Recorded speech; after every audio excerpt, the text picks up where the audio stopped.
लक्की new city bank से अपना supreme card लेकर निकल रहा था। असल में उसे क्लास में जाने में देर हो रही थी, इसीलिए वो बिना यासमीन से कुछ कहे या उसे सबक सिखाए वहां से निकल गया था। लक्की दिल्ली यूनिवर्सिटी के ही एक कॉलेज में पढ़ता था। जैसे ही वो कॉलेज के अंदर दाखिल हुआ, उसके पैर एक कीचड़ से भरे गड्ढे में पड़ गए। ओह शिट, उसने अपने आप से कहा और अपने जूतों को पास की सड़क पर साफ करने लगा। वो कॉलेज एडमिनिस्ट्रेशन के दफ्तर की ओर देखकर उसे कोस रहा था। कॉलेज की सड़कों पर इतने सारे गड्ढे हो गए थे, लेकिन वो लोग एक भी गड्ढा नहीं भरवा रहे थे। जब भी लक्की इस चीज की कंप्लेन करने के लिए वहां जाता, तो वो इसे ये कह देते कि फंड ही नहीं है। उसने जैसे तैसे अपना जूता तो साफ कर लिया था, लेकिन वो अपनी पैंट पर लगे कीचड़ के दाग को साफ नहीं कर पाया था। वो बाथरूम की ओर जा पाता। इतने में क्लास की घंटी बज गई। वो भागते हुए क्लास में पहुंचा। उसने दरवाजे के बाहर से ही देखा कि प्रोफेसर कमलनाथ मिश्रा पोडियम पर आ गए थे और उन्होंने आज के लेक्चर की शुरुआत भी कर दी थी। जैसे ही उनकी नजर बाहर खड़े लक्की पर पड़ी, तो उनकी आंखें निराशा से भर आईं।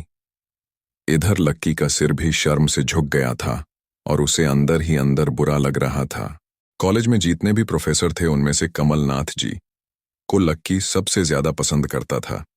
बाकी प्रोफेसर्स ये बात जानते थे कि लक्की पढ़ाई के साथ साथ जॉब भी करता था, इसलिए उसका पढ़ाई में ध्यान नहीं था, इसलिए वो भी लक्की के ऊपर ज्यादा ध्यान नहीं देते थे। कुछ लोग तो पूरी क्लास के सामने उसका मजाक भी उड़ाते थे, लेकिन सिर्फ कमलनाथ जी ही ऐसे प्रोफेसर थे जो उसके साथ बराबरी का व्यवहार करते थे। लक्की बिना कुछ कहे वैसे ही अपना सिर नीचे झुकाए क्लास में दाखिल हो गया। जैसे ही उसके पैर क्लास में पड़े, सभी लोग उसकी ओर देखने लगे। अबे, ये फटीचर कब से लेट आने लगा? सूरज पश्चिम से उग सकता है, लेकिन ये कभी लेट नहीं हो सकता। आज क्या हो गया इसे? एक लड़के ने लक्की को चढ़ाते हुए कहा। अबे यार, इसकी पैंट तो देख, कितनी गंदी है। भाई, क्लास में लड़कियां भी होती हैं, कम से कम कपड़े तो ढंग से पहन के आ यार। दूसरे लड़के ने कहा, और उसकी ये बात सुनकर उसके पास बैठी लड़की हंस दी और बोली, अरे कहाँ से बैन करा दे, कपड़े के लिए तो पैसे हैं नहीं इसके पास। एक ये कपड़े हैं इसके पास, बहुत हैं इसके लिए।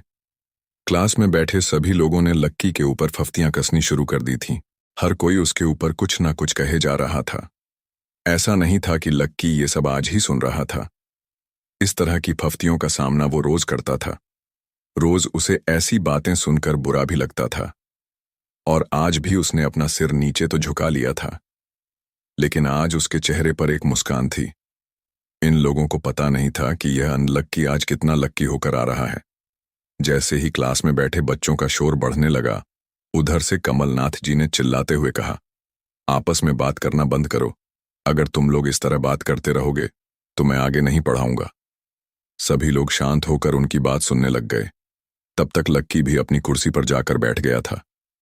कमलनाथ जी ने फिर से पढ़ाना शुरू किया, और पढ़ाते पढ़ाते न जाने क्यों उनकी नजर बार बार लक्की की ओर जा रही थी। लक्की को समझ नहीं आ रहा था कि कमलनाथ जी ऐसा जानबूझकर कर रहे थे। उनकी आंखों को देखकर ऐसा लग रहा था कि उनमें लक्की के लिए ढेर सारा गुस्सा भरा हुआ था। उसे ऐसा लग रहा था कि शायद वो अपने प्रोफेसर की उम्मीदों पर खरा नहीं उतर रहा था। थोड़ी ही देर में कमलनाथ जी की क्लास खत्म हो गई। बच्चों, आज की क्लास यही खत्म होती है। कल आप सबको क्या काम करके लाना है वो मैंने यहां लिख दिया है। कल मिलते हैं आप सबसे, कमलनाथ जी ने कहा, और वो बाहर चले गए। जैसे ही वो बाहर गए, पीछे वाले दरवाजे से किसी की आवाज आई, डिंपल। जैसे ही वो आवाज सबके कानों में पड़ी, सब लोग क्लास के पीछे वाले दरवाजे की ओर देखने लगे। वहां कोई और नहीं बल्कि डिंपल का नया बॉयफ्रेंड राहुल खड़ा था। ये लोग राहुल को अच्छी तरह से जानते थे। राहुल ने दरवाजे से झांक कर देखा तो वहां कोई नहीं था। वो धीरे धीरे कमरे में दाखिल हुआ और सीधा डिंपल के पास चला गया। डिंपल खिड़की के पास बैठी हुई थी।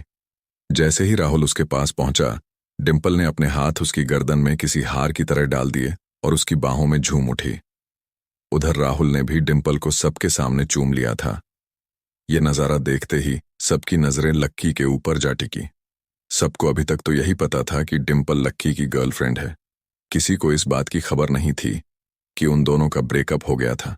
डिंपल को राहुल की बाहों में देखकर लक्की के तन बदन में आग तो लग गई थी, लेकिन फिर भी वो शांत होकर वहीं बैठा हुआ था और उसने अपने गुस्से पर काबू कर लिया था। अरे भाई लक्की, क्या हो रहा है ये सब? डिंपल राहुल के साथ कैसे? उसके एक दोस्त ने आकर लक्की से कहा। होने देना यार, छोड़ना, लक्की ने कहा। उसका इस बारे में किसी से बात करने का कोई मन नहीं हो रहा था। अरे भाई, तुझे पता है वो राहुल कितना चालू आदमी है? अभी तक इस कॉलेज की 5 लड़कियों को फंसा चुका है और ये डिंपल छठी है, लक्की के दोस्त प्रीतम ने उससे कहा। उसकी बात सुनते ही लक्की ने प्रीतम को घूर कर देखा। प्रीतम को लगा कि लक्की को उसकी बात का बुरा लगा था, लेकिन अगले ही पल वो उसे देखकर मुस्कुराया और बोला, कोई बात नहीं भाई, सबकी अपनी अपनी लाइफ है। ये कहकर लक्की डिंपल की ओर देखने लगा, जो कि राहुल की बाहों में इतरा रही थी। वो जानती नहीं थी कि लक्की चाहता तो यहीं खड़े खड़े राहुल और उसके पिता को उनके कारोबार समेत खरीद सकता था। उधर जैसे ही राहुल और डिंपल की नजर भी लक्की पर पड़ी, तो वो जानबूझकर उसे छेड़ने के लिए उसके सामने से गुजरने लगे। अच्छा लक्की, सुनना जरा। अचानक से डिंपल लक्की के सामने रुकी और बोली। उसने अभी भी राहुल की कमर में अपना एक हाथ डाल रखा था।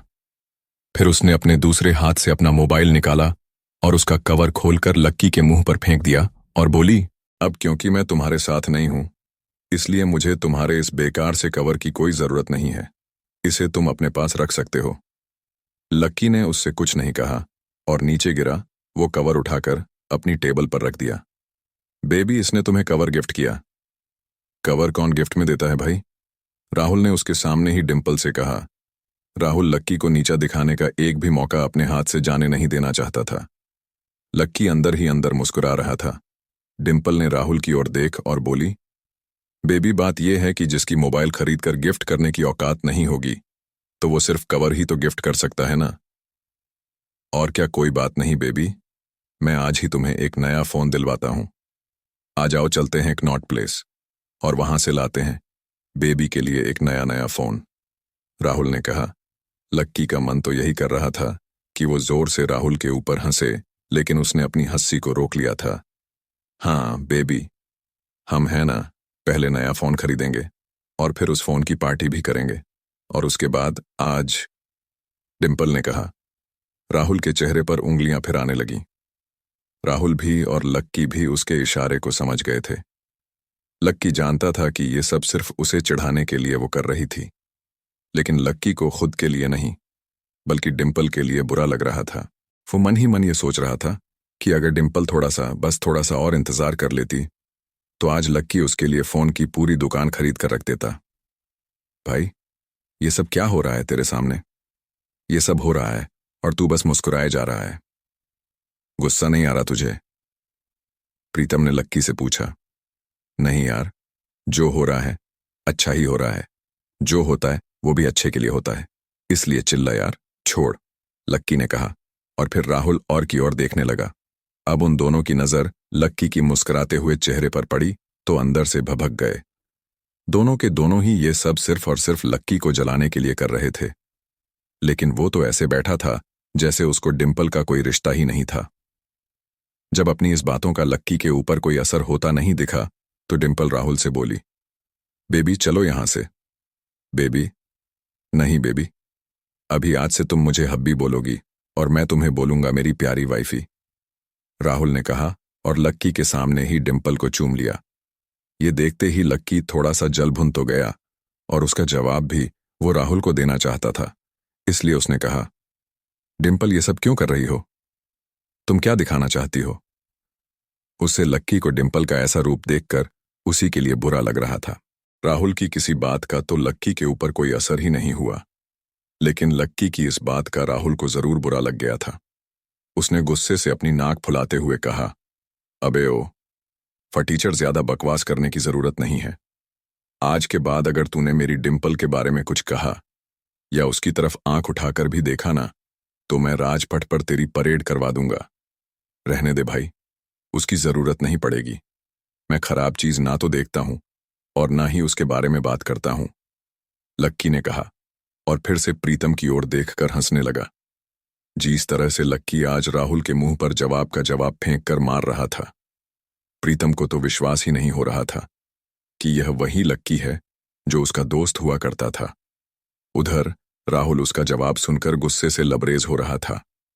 वो लक्की को सबक सिखाने के लिए अपना घूंसा तानकर उसकी दिशा में बढ़ा ही रहा था कि इतने में ही पीछे से एक लड़की की आवाज आई, डिंपल। सब लोगों ने फिर से उस आवाज की ओर देखा। वहां पर एक थोड़े छोटे कद की लड़की खड़ी थी और वो गुस्से से डिंपल की ओर देख रही थी। उसकी आंखों पर चश्मा लगा था और उसके बाल खुले हुए थे। अब तू हद से आगे बढ़ती जा रही है डिंपल। लक्की जैसे लड़के को छोड़कर तू इस एक नंबर के लफंगे लड़के के साथ पड़ी है। तुझे तो कॉलेज के किसी गड्ढे में जाकर डूब मरना चाहिए। साक्षी, क्या कह रही है तू? जुबान संभाल अपनी, डिंपल ने कहा। राहुल के बारे में बुराई नहीं, बल्कि लक्की के बारे में अच्छी बातें सुनकर डिंपल का मन खराब हो गया था। जब डिंपल लक्की के साथ थी तो उसकी साक्षी से भी अच्छी दोस्ती थी।